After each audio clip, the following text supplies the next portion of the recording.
हमारे पास इस प्रेजेंटेशन में जो मैंने आपको अभी दिखाया 100% सबूत है, प्रूफ है कि ज्ञानेश कुमार जी हिंदुस्तान के चीफ इलेक्शन कमिश्नर वोट चोरों की रक्षा कर रहे हैं। नमस्कार। उम्मीद है आप लोगों ने कल की राहुल गांधी की प्रेस कॉन्फ्रेंस देखी होगी और उससे आप लोग इतना तो मुतमईन हो ही गए होंगे कि हाँ, वोट चोरी हो रही है, वोट चोरी से सरकारें बन रही हैं। किस हद तक हो रही है, किस हद तक सरकारें बन रही हैं, ये अभी तय होना बाकी है, लेकिन इतना कन्फर्म है कि वोट चोरी तो हो रही है। इतना कल की प्रेस कॉन्फ्रेंस से उनकी कन्फर्म है। और आज वो ऐसे भी कन्फर्म हो गया कि बिहार में जनसभा में भाषण देने गए थे आपके अमित शाह साहब, उनके सामने ही वोट चोर के नारे लगे और वो थोड़ा खिसिया भी गए। खिसियाना बनता है। अभी अभी ये राहुल बाबा यात्रा कर कर गए ना भाई। यात्रा का विषय क्या था उनका बताओ तो जरा। अरे यार, वोट चोरी नहीं था, मैं बाद में बताता हूं क्या था। इतना तो एक बार साबित हो चुकी है। अब आइए इस बात पे, इसलिए मैं वोट चोरी को लेकर के, मतलब वोट चोरी के प्रोसेस और इस सब को लेकर के बहुत चर्चा नहीं कर रहा हूँ, क्योंकि ये तो ऑलमोस्ट एक तरीके से जानी समझी बात है। आज मैं चर्चा इस बात पे करूंगा कि आखिर ऐसा क्या हुआ कि भारतीय जनता पार्टी को वोट चोरी जैसे रास्ता अख्तियार करना पड़ा, और क्यों उसने इस बात को नहीं माना कि लोकतंत्र है, लोकतंत्र में हार जीत लगी ही रहती है, लेकिन वो वोट चोरी करके भी लगातार सत्ता में बने रहने के लिए बजिद हो गई। ये इस पे थोड़ी चर्चा मैं करूंगा। मुझे लगता है इस समय ये चर्चा प्रासंगिक है। बातचीत शुरू करते हैं आपको उस अटल बिहारी वाजपेयी के दौर से, जब अटल बिहारी वाजपेयी प्रधानमंत्री बने और उनका इंडिया शाइन का नारा बुरी तरीके से फ्लॉप हो गया, वो हंसी का पात्र बने, और बाद में सोनिया गांधी और मनमोहन सिंह की रीजिम आई, जिसने भारत की भलाई के लिए बहुत से काम किए, इसको दोबारा दोहराने की जरूरत नहीं है। और वो सरकार लगातार 10 साल चली। उसको लेकर के बाद में भारतीय जनता पार्टी के अंदर बड़ी कसमसाहट शुरू हो गई, क्योंकि एक बार वो सत्ता का स्वाद चख चुके थे और उनको दोबारा सत्ता चाहिए थी। इसलिए उन्होंने नए सिरे से प्लानिंग शुरू की कि हमको कैसे सत्ता में आना है, और उस सत्ता में आने की प्लानिंग के साथ ही साथ जो पुरानी लीडरशिप थी, जो लाल कृष्ण आडवाणी और अटल बिहारी वाजपेयी और सब उनके साथ के जितने तमाम थे, जो फिर भी थोड़ा बहुत नियमों कानूनों में यकीन करते थे और उस नाते सत्ता में आने में यकीन करते थे, उनको सबको दरकिनार कर दिया गया। जाहिर सी बात है कि एक नई लॉबी का उदय हुआ, और उस लॉबी ने सत्ता में आने के लिए वो सारे काम किए जो नहीं करने चाहिए थे, लेकिन उसने वो सारे काम किए। और वो काम जो है वो मैंने आप लोगों को याद तो नहीं होगा, लेकिन चूंकि चर्चा चली है इसलिए मैं बता रहा हूँ कि मैंने बहुत पहले एक बार शायद अपनी फेसबुक वॉल पर या शायद अपने ट्विटर अकाउंट पे कहा था कि ये जो भारतीय जनता पार्टी की जो मोदी काल की सत्ता है, ये मूलतः तकनीकी फ्रॉड और प्रचार पे टिकी है, और इसके पीछे इस तकनीकी फ्रॉड और प्रचार को सुचारू रूप से चलाने के लिए अडानी अंबानी जैसे लोगों का पूरा तंत्र इसके पीछे लगा हुआ है, जो पूरी तरीके से सरकार को फ़ायदा पहुंचाने में लगा हुआ है ताकि ये सरकार बने। और उसके पीछे भी कारण ये है कि इस सरकार ने जो भी काम किए वो सारे के सारे काम 3 चीज़ों को दिमाग में रख करके किए। इसको आप, मैं जो बोल रहा हूँ उसको ध्यान से सुनिए। पहला तो काम उनका मूलतः ये था कि हमको भारतीय जनता पार्टी और राष्ट्रीय स्वयंसेवक संघ को इतना अधिक धनी बना देना है ताकि हम आगे की लंबी लड़ाई के लिए अपने आप को तैयार कर लें। आप ये देखिए कि वो पहला काम उनका पूरा हुआ। दूसरा काम जो उन्होंने, उनका जो उद्देश्य रहा होगा, ये मैं कह रहा हूँ, वो ये उद्देश्य ये था कि हमको जो है वो पूरी तरीके से अडानी अंबानी और उस जैसी लॉबी को इतना धनी बना देना है कि पूरी देश की इकोनॉमी उनके हाथ में आ जाए, ताकि तभी वो लंबे समय तक भारतीय जनता पार्टी शासन में रह सकती है। वो काम भी उनका दूसरा पूरा हुआ। और तीसरा काम उनका जो था वो ये था कि हमको उस पूरे अपने कैडर को, और क्या नाम है उसको, सब जो संघ का और भारतीय जनता पार्टी के कैडर है, उसको इतना मजबूत कर देना है, पूरे तंत्र को, कि हम लंबे समय तक सत्ता में बने रहे। वो भी तीसरा काम उनका पूरा हुआ। और वो आप देख लीजिए, जगह जगह भारतीय जनता पार्टी के शानदार कार्यालय बने हुए हैं। जो संघ का और भारतीय जनता पार्टी का मुख्य कार्यालय, उसको तो मारिए गोली, मैं जिलों की बात कर रहा हूँ। अब एक तरीके से भारतीय जनता पार्टी हिंदुस्तान की सबसे बड़ी ज़बरदस्त पार्टी है, और जिसके पास अकूत पैसा है। उसका उनका ये मानना है कि हम इस माध्यम से लंबे समय तक सत्ता में बने रहेंगे।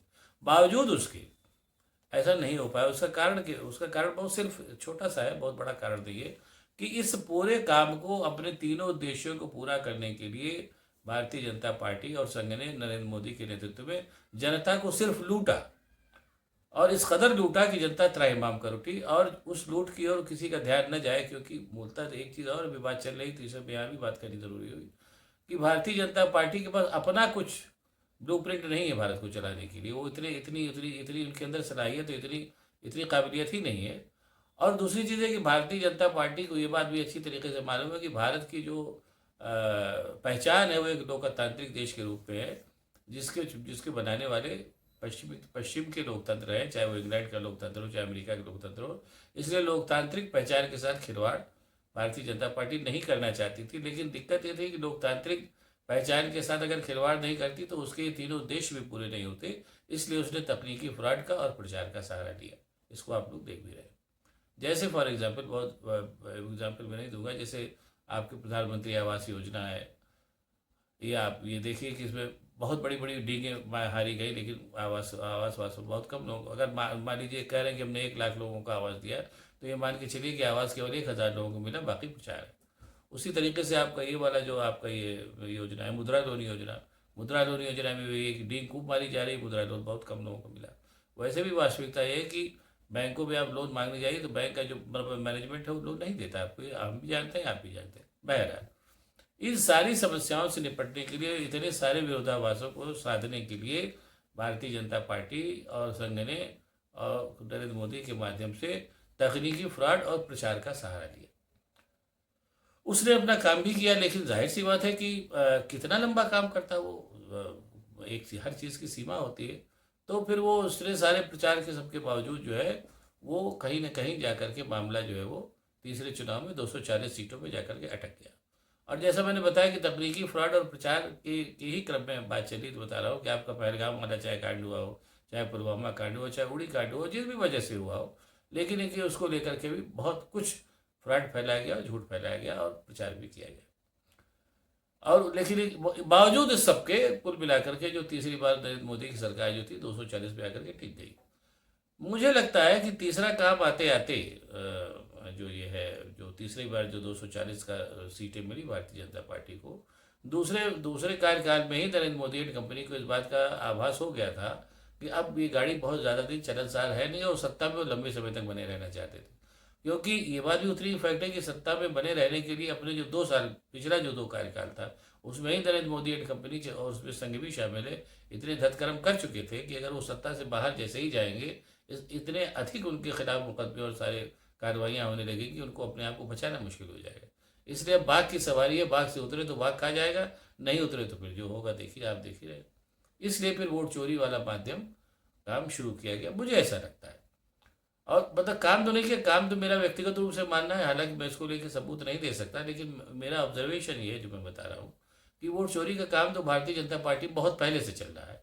लेकिन मुझे लगता है कि इस तीसरे कार्यकाल में उसको बहुत व्यापक पैमाने पर अंजाम दिया गया, और इसके लिए भी भ्रम फैलाया गया, भ्रम जानबूझ के फैलाया गया कि जो ईवीएम मशीन है गड़बड़ी, उसमें छेड़छाड़, उसमें भी छेड़छाड़ हुई, और साथ ही साथ एक पूरा ये तंत्र खड़ा किया गया वोट चोरी का, जो जिसके माध्यम से वोट चोरी हुई। जब तक आदमी का ध्यान उधर जाता तब तक हम उनका काम पूरा हो गया, और तीसरी बार भी सत्ता में आ गए। यानी सत्ता में खेल वैसे भी 4-5 साल का ही होता है, नहीं 5 साल के लिए उन्होंने अपनी गुड्डी लाल कर ली, अब बाद में देखा जाएगा, कुछ और सोचेंगे।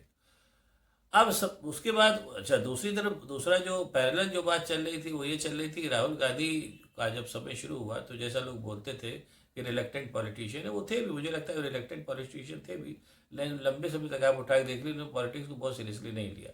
मेरा यह मानना है कि पॉलिटिक्स को सीरियसली लेना राहुल गांधी ने शुरू किया 2 साल पहले, 3 साल पहले, जब उन्होंने भारत यात्रा शुरू की।